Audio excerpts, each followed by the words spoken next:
जादुई तोता।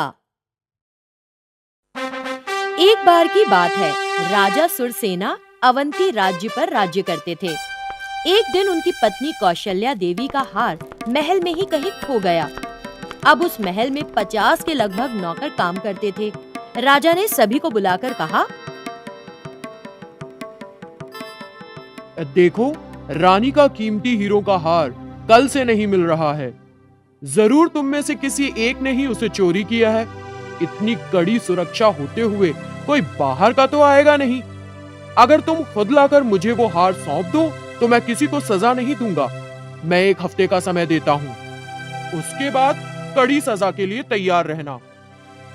1 हफ्ता यूं ही बीत गया, लेकिन कोई भी उस हार को लेकर राजा के पास नहीं पहुंचा। राजा चोर को पकड़ने में खुद को असमर्थ महसूस कर रहा था। एक दिन जब दरबार लगा हुआ था, एक संत राजा से मिलने आया। संत अकेला नहीं आया था, उसके साथ था एक तोता। महाराज, मैं एक तांत्रिक हूँ। मैंने इस तोते को जादुई शक्तियों से सक्षम बनाया है।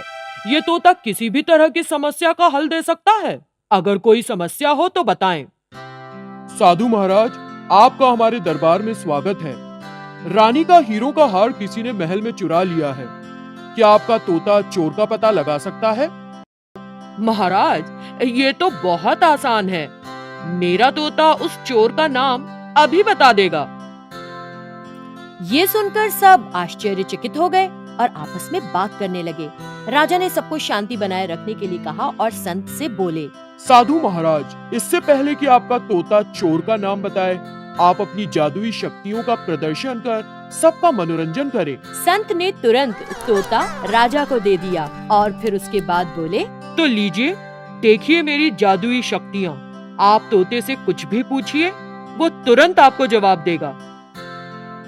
राजा ने तोते की तरफ देखा और पूछा, अच्छा तो बताओ, मेरे महल में कितने नौकर हैं? कुल 53 नौकर हैं। बहुत अच्छे। क्या तुम मुझे किन्हीं 4 नौकर के नाम बताओगे? तोते ने तुरंत 4 नौकरों के नाम भी बता दिए। सबने तोते को इस बात पर खूब सराहा।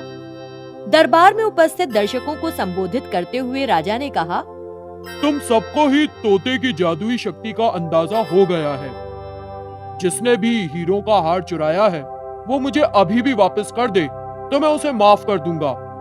ये तोता तो तुरंत उस चोर का नाम बता ही देगा, लेकिन मैं नहीं चाहता कि उस चोर का नाम सबको पता चले।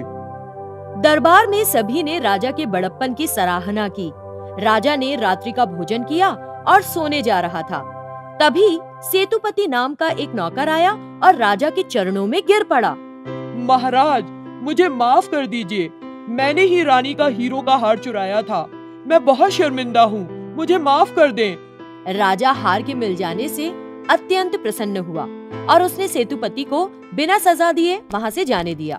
अगले दिन राजा सुबह ही दरबार में आया। फिर उसने सेतुपति को राज्य से निकल जाने का दंड दिया। किसी को पता नहीं चला कि दरअसल राजा और मंत्री ने चोर पकड़ने के लिए ये साजिश रची थी। संत का वो तोता एक आम तोता था।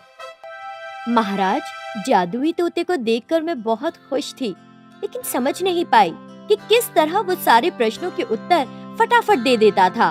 बहुत अद्भुत था। वो संत कहाँ से आया था? महारानी, तुमने शायद पहचाना नहीं। दरबार में संत के रूप में दरअसल तुम्हारा छोटा भाई आया था और वो उसका पालतू तोता था। उसने तोते को बोलना सिखाया हुआ था। क्योंकि तोते को पहले से बोलना आता था, उसको 4 नौकरों के नाम रटाना बहुत आसान था।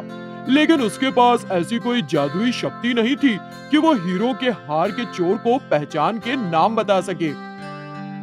जादुई तोता हाथ में आने के बाद अगर चोर खुद समर्पण कर दे तो उसे कोई दंड नहीं मिलेगा।